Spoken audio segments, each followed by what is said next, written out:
Olá pessoal, professor Isaías aqui mais uma vez, hoje contando com a ajuda da Regiane para ir concluindo cada coisa que a gente for refletindo aqui, juntamente com todos vocês. E hoje nós vamos tratar de uma área da filosofia, que é a filosofia política. Então, é uma área da filosofia muito importante porque trata da questão, principalmente do que se refere à soberania, participação popular e principalmente a questão do poder. Então, o título da aula de hoje é esse aí: Democracia e exercício da soberania popular. Então, o que isso significa? Significa que demos, em grego, é povo, kratos é poder. Então, o poder, para ser democrático, tem que ser o poder do povo. E é fundamentalmente isso que a gente vai tentar desenvolver nessa aula que começa agora. Bom, então, para começar, eu digo que a democracia exerce a soberania popular, que é o poder do povo de governar a si mesmo, principalmente através do voto universal e direto. Claro que também secreto, né? Esse poder é também exercido por meio de mecanismos de participação direta, como o plebiscito, o referendo, a iniciativa popular, como, por exemplo, uma greve, uma passeata, previstos na Constituição Federal e regulamentados por lei. Então, nós estamos vendo aí uma imagem.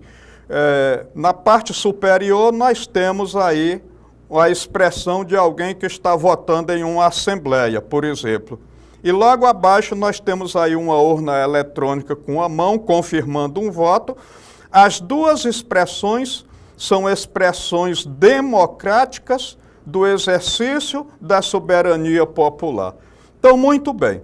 Na continuação, temos aí exemplos de exercício da soberania popular. Então, como a gente já se referiu anteriormente, voto universal e direto é a principal forma de expressão da soberania popular, onde o voto direto, secreto e de valor igual para todos garante a escolha dos representantes. Só que eu quero comentar o seguinte: quando a gente esteve no começo da República, havia o voto de cabresto. Então, o voto era fiscalizado. Então, a gente não tinha aquela autonomia de votar em quem a gente quisesse. Então, na verdade, de secreto não havia nada.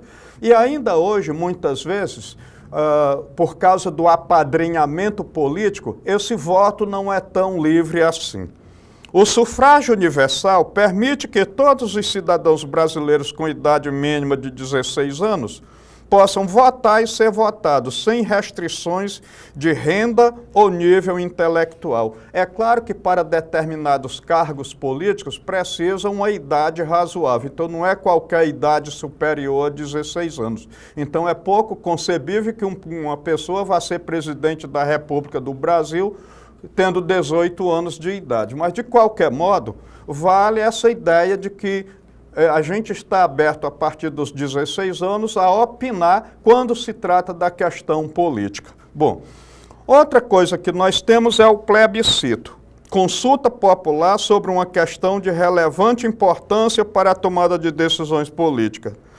Um exemplo histórico é a consulta de 1963, eu era criança ainda, que decidiu pelo retorno do presidencialismo no Brasil. Então, ao invés do parlamentarismo, se decidiu pelo presidencialismo, coisa que permanece até hoje. Bom, e agora nós temos aí uma terceira forma de participação. Trata-se da consulta popular para validação ou não de uma decisão já tomada pelo legislativo ou governo. Um exemplo é o referendo de 1993, que confirmou o presidencialismo como forma de governo e a república como forma de Estado aqui no Brasil. Então, a gente votou se queria o rei ou presidente da República. Então a gente optou pelo presidencialismo. Recentemente, na história do Acre, nós também tivemos a questão do horário. Mudou o horário e tal, depois o povo fez um clamor e o horário acabou voltando a ser o horário atual, né? Então não prevaleceu o horário que foi mudado. Bom, aí nós temos uma quarta forma de participação, iniciativa popular. Permite que um grupo de cidadãos, com o apoio de um número de assinaturas, apresente um projeto de lei diretamente ao Congresso Nacional. Eu acho bom que você saiba disso, porque muitas vezes a gente não sabe. Então, nós podemos apresentar, sim, projetos de lei. Agora, a gente não pode chegar lá no Congresso Nacional com 3 ou 4 assinaturas. Então, tem que ter uma quantidade avultada de assinaturas para que isso possa acontecer, funcionar como projeto. E aí nós temos uma outra iniciativa que é a ação popular. É um instrumento jurídico que permite qualquer cidadão questionar atos que sejam prejudiciais ao patrimônio público, à moralidade administrativa e ao meio ambiente e ao patrimônio histórico e cultural.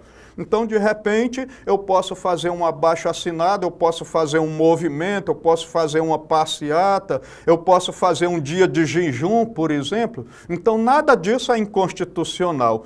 Eu faço um dia de jejum para chamar a atenção para um aspecto que eu quero melhorar na minha cidade. Então, para conclamar as autoridades e a comunidade a fazer alguma coisa para modificar a situação para melhor.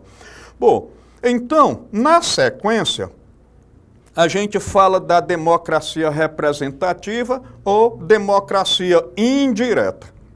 Nessa forma, a participação popular se dá por meio da escolha de representantes por meio do voto.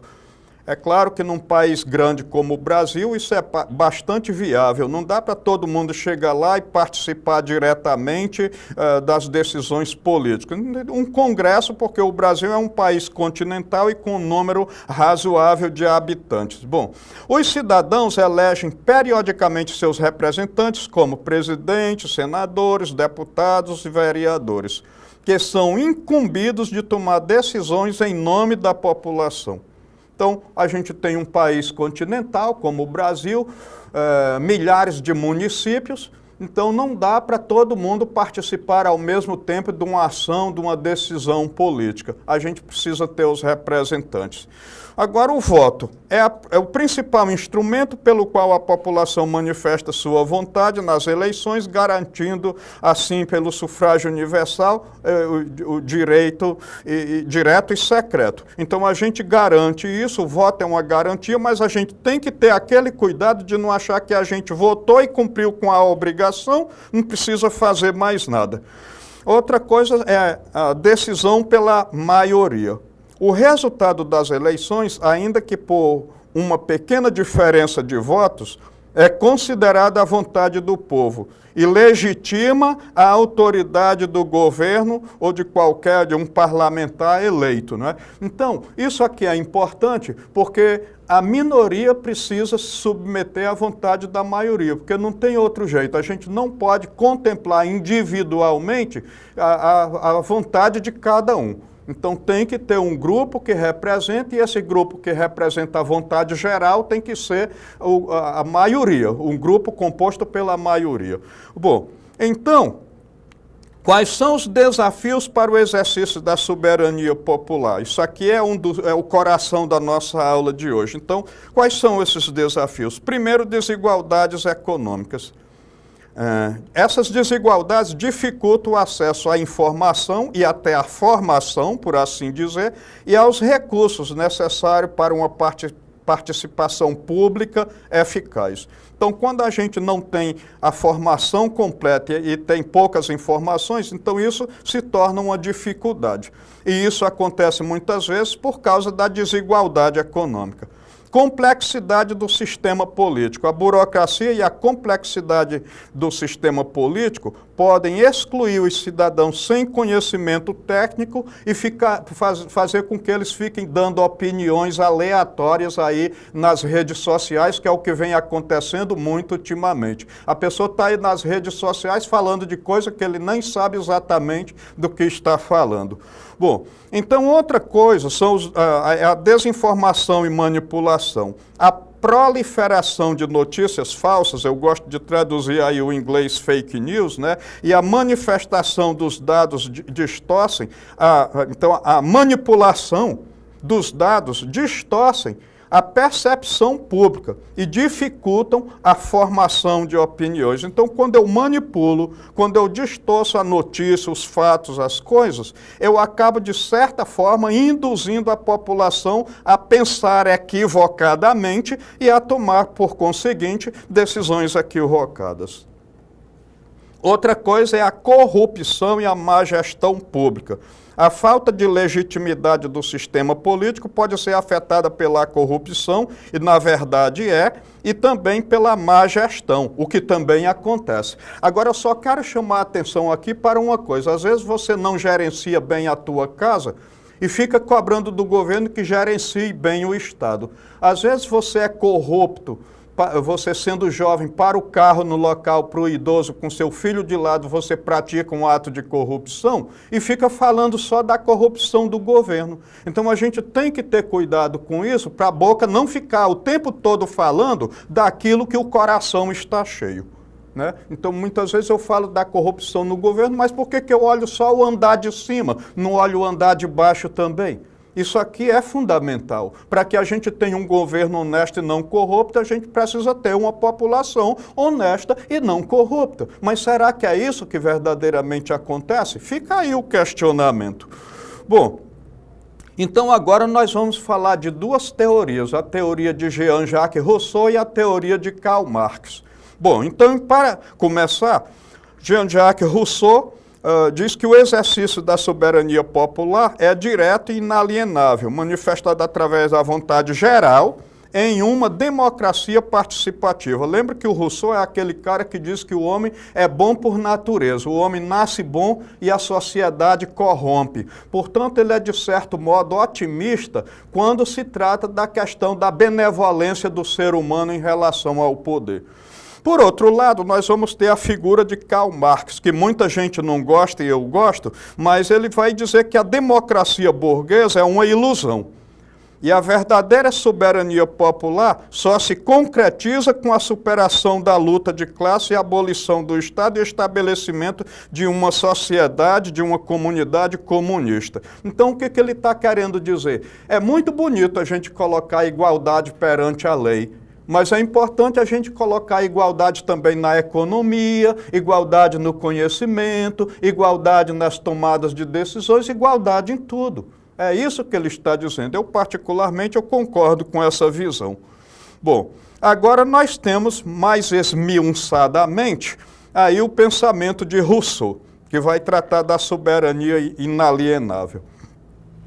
Então, a teoria de Rousseau, expressa principalmente aí no seu Contrato Social de 1762, estabelece que a soberania reside no povo e não pode ser delegada ou dividida. É o povo que tem que exercer. E o que é a vontade geral? O que ela faz? Ele faz uma distinção entre a vontade geral, a vontade de todos e a vontade geral. Então, no caso, a vontade de todos, ele vai fazer essa distinção geral de vontade de todos, que é a soma dos interesses populares, e esses interesses, na verdade, são interesses individualizados. Será que eu vou poder atender a cada um na sua individualidade? Já a vontade geral visa o bem comum, enquanto a vontade de todos pode ser egoísta, né? Então, eu acho isso aqui importante. Vontade de todos, eu vou ter que levar em consideração os desejos e as necessidades de cada um. Mas por que não optar pela vontade geral, que é, de certa forma, o comunitário? Então, a democracia direta para ele. Então, crítico da democracia representativa, que ele considerava uma forma de alienar a soberania, então, ele vai dizer que a soberania só pode ser exercida quando todos os cidadãos participam ativamente da vida política. E governo versus soberano, qual é a diferença? Então, o governo é um mero executor da vontade geral, então é um empregado do povo, enquanto o soberano é o próprio povo. O poder não reside no governo, mas no povo que o instituiu. Então, sendo assim, o governante, ele é apenas um empregado da sua comunidade. Ele não é alguém que se sobrepõe a ela, mas é alguém que cresce, que caminha com ela, né? Então ele não é grande pelo que ele é para a sociedade, mas ele é grande pelo que ele é com a sociedade. Isso é muito importante. Bom, então agora nós temos o pensamento de Marx. Então, ele, juntamente com Frederick Engels, analisou a democracia e a soberania popular a partir de sua perspectiva do materialismo histórico e da luta de classes. Então ele vai dizer que o Estado e sociedade civil são coisas não muito boas. Então ele criticou a separação moderna entre Estado e sociedade civil. Então as duas coisas são boas quando caminham juntos, então quando se identificam. Ele via a democracia liberal, aí do Rousseau e dos outros contratualistas, como uma forma de dominação da classe burguesa, onde a igualdade política formal coexiste com a desigualdade econômica real. Então não adianta ter igualdade política quando não tem, por exemplo, igualdade econômica. Concordo com isso. Bom, fim do Estado.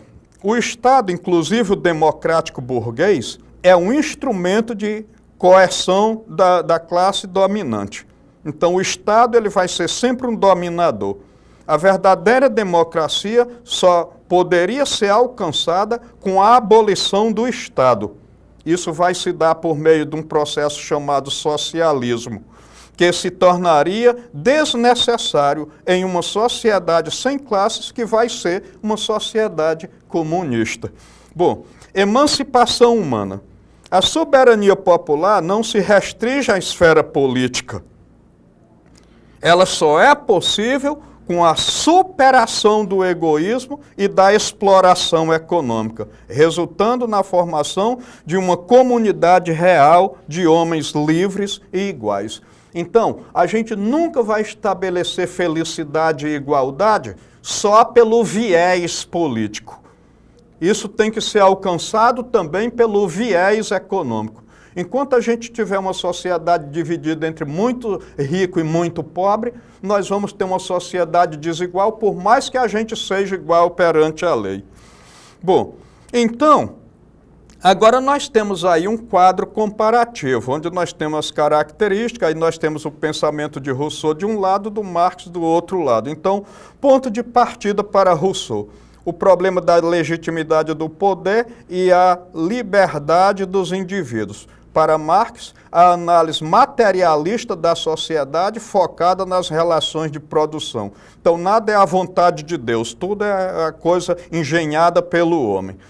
Bom, conceito de soberania popular para Rousseau. A vontade geral do povo, que busca o bem comum e deve ser exercida diretamente. Para Karl Marx, essa soberania, dessa forma, é uma ilusão ideológica que encobre a dominação de classe da burguesia, a dominação econômica, evidentemente. Então, crítica à representação para Rousseau. Considera a representação uma abdicação da liberdade e da soberania popular. Marx vê a representação como uma das máscaras políticas da dominação burguesa. Qual é a solução para Rousseau? Democracia direta baseada no pacto social e na busca pela vontade geral. Qual é a solução para Marx? A revolução proletária e a superação do Estado burguês rumo ao comunismo, passando pelo socialismo. Papel do Estado para Rousseau: um instrumento legítimo para expressar e executar a vontade geral, desde que sujeito ao povo. O Estado para Marx, um instrumento de dominação da classe burguesa que deve ser superada e extinta. Qual é o foco principal para Rousseau? A dimensão política e jurídica da liberdade e do governo legítimo. Qual é o foco para Karl Marx? A dimensão econômica da exploração e da alienação capitalista. Bom, então depois desse quadro comparativo, a gente vai trabalhar com uma questão relacionada a esse assunto tratado até agora. A Constituição Federal do Brasil estabelece que todo o poder emana do povo, que o exerce por meio de representantes eleitos ou diretamente nos termos desta Constituição. Portanto, a democracia brasileira combina elementos de modelos representativos e participativos. Qual das opções abaixo representa corretamente a diferença essencial entre esses dois modelos, participativo e representativo? Na letra A, nós temos, na democracia representativa, o povo participa diretamente das decisões, enquanto na participativa, ele elege representantes. Será que é isso mesmo ou ao contrário disso? Na letra B nós temos na democracia representativa, o povo elege representantes para tomar decisões em seu nome. E na participativa, o povo tem mecanismos para intervir diretamente nas decisões. Letra C. A democracia participativa é mais antiga, enquanto a representativa é um modelo moderno. Será que é isso mesmo ou será o contrário disso? Na letra D, a democracia representativa é praticada apenas em regimes monárquicos e a participativa em regimes republicanos.